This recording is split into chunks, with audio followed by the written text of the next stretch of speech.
Many prominent figures in African history have entertained the idea of a United States of Africa. However, Africa is the most ethnically and linguistically diverse continent in the world, and it would be nearly impossible to convince all 55 countries within the continent to unite to form one nation.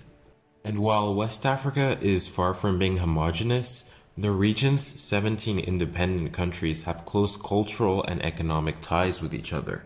With that being said, what would happen if all the countries in West Africa united to create the West African Federation?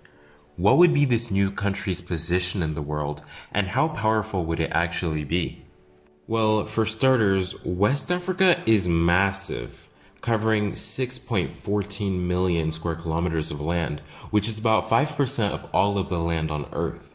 This would make the West African Federation the 7th largest country in the world by landmass, overtaking India, but still remaining behind Australia, Brazil, the United States, China, Canada, and Russia.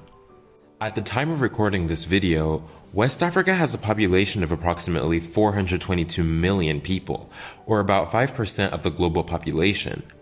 However, this figure is expected to increase significantly in the upcoming years, since Africa as a whole has been experiencing a population boom, with different sources estimating that in 2030, West Africa will have a population of anywhere between 500 to 600 million people, and by the end of the 21st century, will reach a whopping 1.48 billion people, making the West African Federation the most populous country in the world, overtaking both India and China.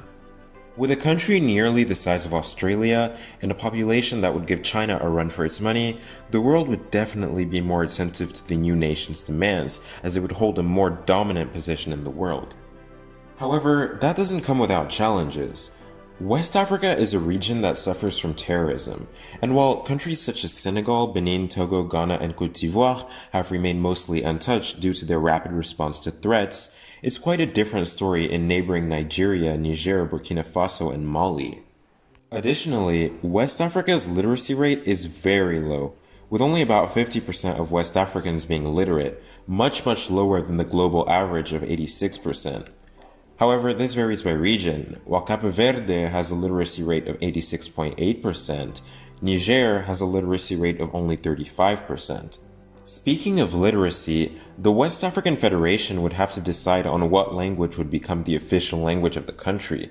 Nigeria alone hosts over 500 different languages within its 6 different regions, and so I predict that there would be multiple official languages in the country, but English, French, and Yoruba would probably be the lingua franca as used across the nation, for people of different ethnic backgrounds to communicate with each other, since these are already the top 3 most spoken languages in West Africa. Looking at a map of the 10 largest cities in the region, some may be inclined to think that Lagos would be a good candidate for a capital city, as it would be the largest city in the country and it would concentrate a high level of economic activity, with Lagos's GDP alone being $130 billion, comparable to the GDP of Ukraine before current events. I, however, think that the capital city would be located here, in Accra.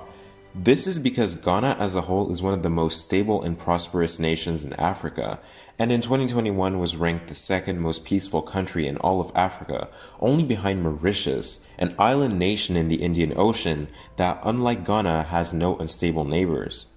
In addition, Ghana has a central bank and prints their own currency, the Ghanaian cedi, which in 2020 the International Media and Research Organization rated as the best performing currency in the world against the United States dollar.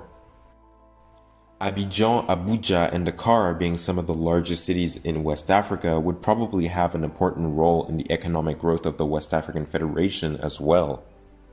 Despite being rich in natural resources, the country would still be relatively poor for its size, with a GDP of approximately $700 billion, making it the 19th largest economy in the world, behind Switzerland, which for reference has a population of only 8.6 million people.